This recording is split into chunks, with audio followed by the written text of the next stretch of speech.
I'm Gary, welcome to my channel. Today I'm building the Heinkel He70 transport and light bomber in 1/72 scale, the 7th of the Matchbox challenge kits sent to me by channel viewer Simon John. If you enjoy the show, then please do remember, give it the old imperial thumbs up, hit the notification bell and subscribe to the channel. It's free and a great way to show your support. Before I start on the build itself, let's have a quick look at the paints and products I've used in making it.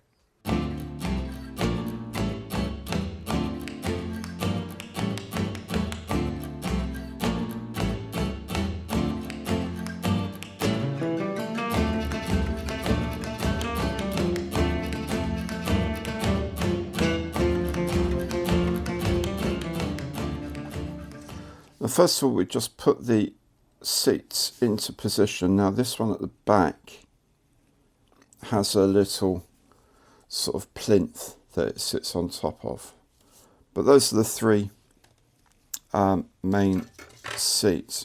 We then have at the front the control column assembly. Then we have the back bulkhead for the fuselage area, but actually probably goes better around that way around. Yep, there we go. Bit of cement in there. Okay, so I'm going to spray and paint this area. There is a control instrument panel here. I'm going to do that separately and dry and brush it, because I won't be able to dry brush it with this in the way. Not that I'll be able to see it anyway because of the thickness of the windows, but you know, for form's sake. Anyway, so that's going to get a coat of sort of interior dark grey maybe. Now I've painted up the rest of the cockpit, just basically RLM02, everywhere, bit of brown for the seats, seat backs I've left alone. I mean, you could put in some straps, I guess, if you wanted to. Painted the control column, and I don't know what the other thing is there. Anyway, I've also painted the instrument panel. I did it in black, dry brushed it, picked up a few little bits and pieces of white and a couple of spots of red. It's really basic, because the kit is really basic. Now I'm going to get around this way because it's a lot easier for me to do it this way. There's a couple of little tabs at the end of these, here and here at the end of the sides here, and they connect with the little gaps at the end of this bulkhead. It's a really not very easy piece to fit, but there we go. That's why we do this, to show you all the bits that aren't actually all that easy to do, and try and do them ourselves like that. Okay, so that's hopefully going to stay there like so. Okay, well, let's be brave and pick that up. I've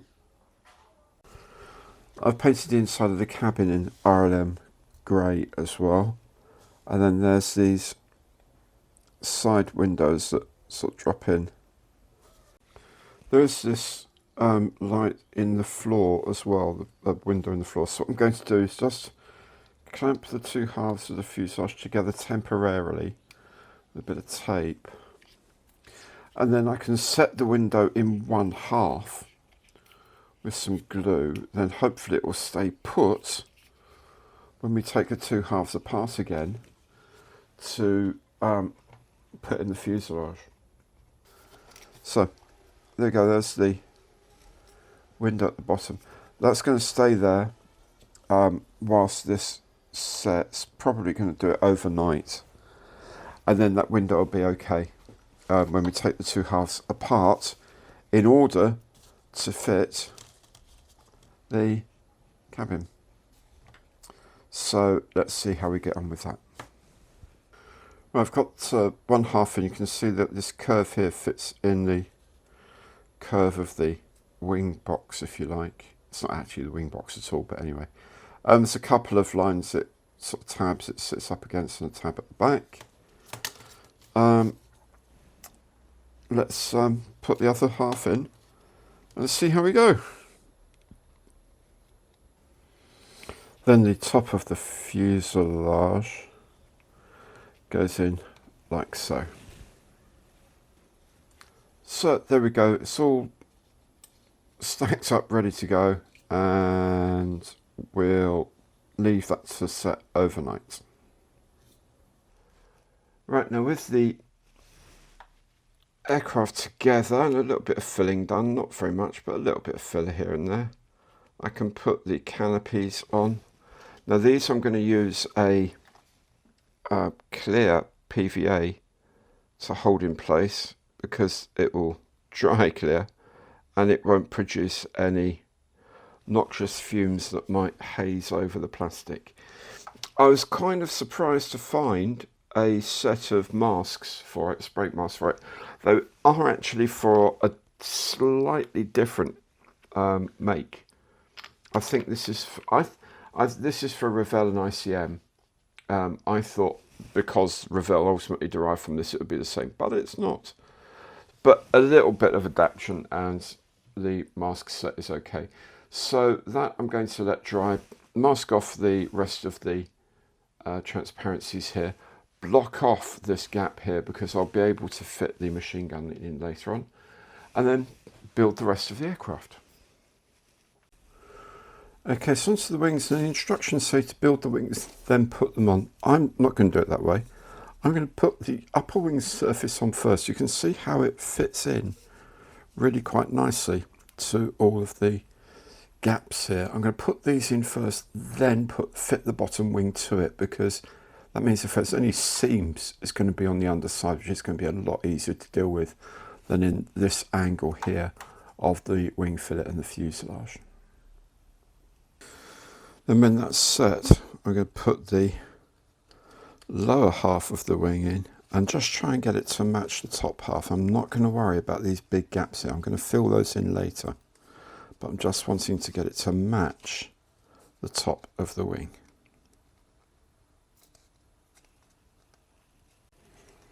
There we go. So, you know, I can live with the gaps there and fill them in later. The dihedral looks okay, and you know, it's looking right. Any tailplanes and elevators can go into the back of the plane like this. Then the rudder can lock in. It's got a hinge at the bottom and a locator pin halfway up the rudder. It needs to be fitted like so. Okay, so it's got the two halves of the engine cover here. This is the inverted V Daimler-Benz engine, not the radial engine, which is another option in the kit. Then the bottom cover goes on like this. Then the back plate for the propeller sits just in here. Then the engine nacelle can go onto the nose of the aircraft. Next I'm going to put the exhaust stacks into the side.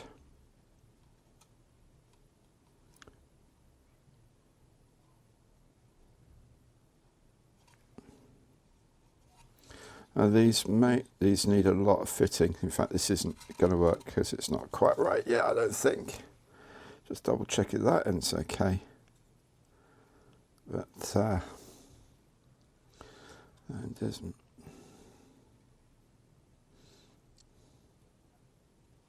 That's okay. And this is all going to have to be finessed a bit later because these parts are nowhere near the shape of the holes they're supposed to fit in. So we'll just get them roughly right and then sort of tidy that up later on.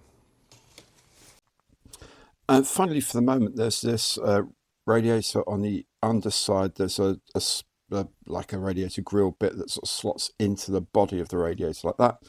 Then the whole thing sits on here, like so. And just a dab of glue to get that set in place.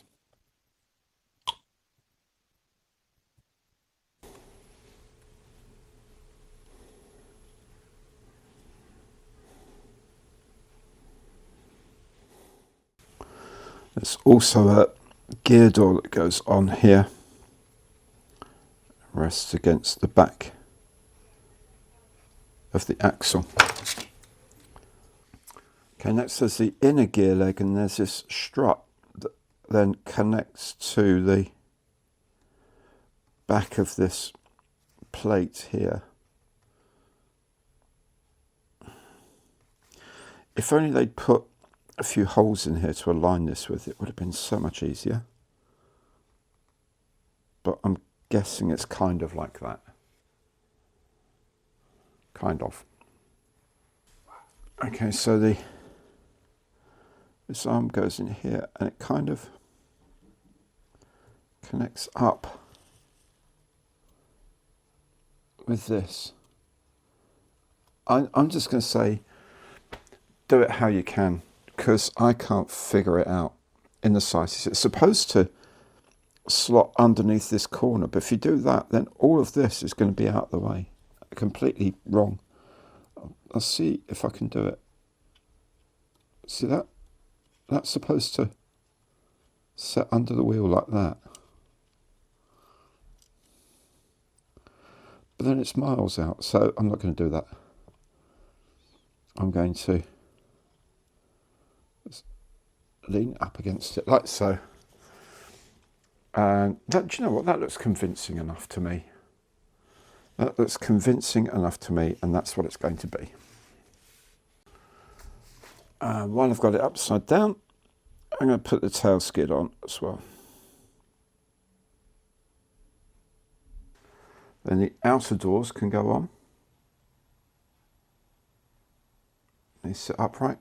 On earlier marks, the doors used to sit on here and fold outwards, but on this, it folds inwards from the outside.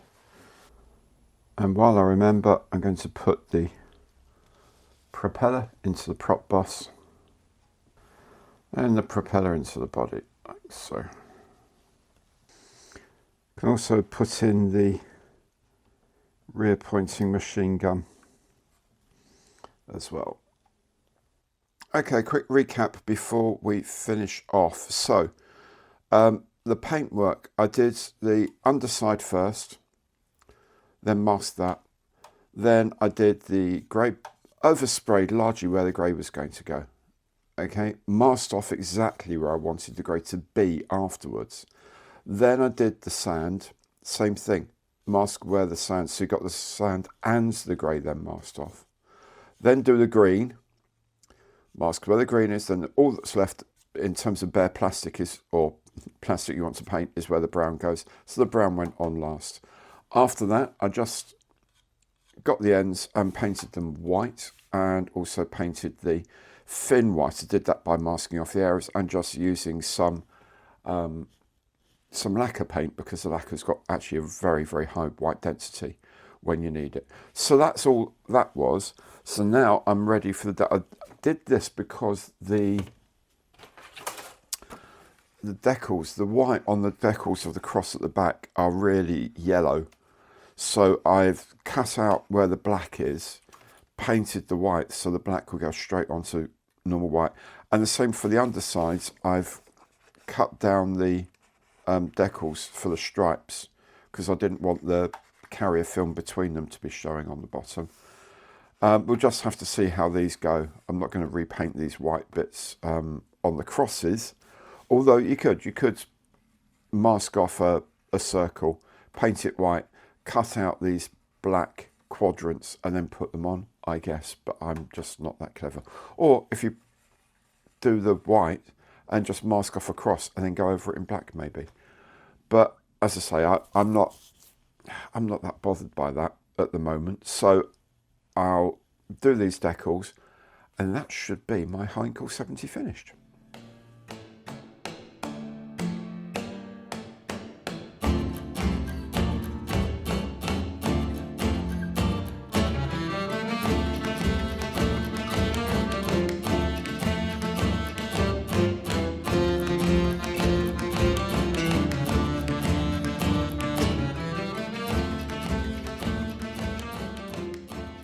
There it is. What a charming aircraft.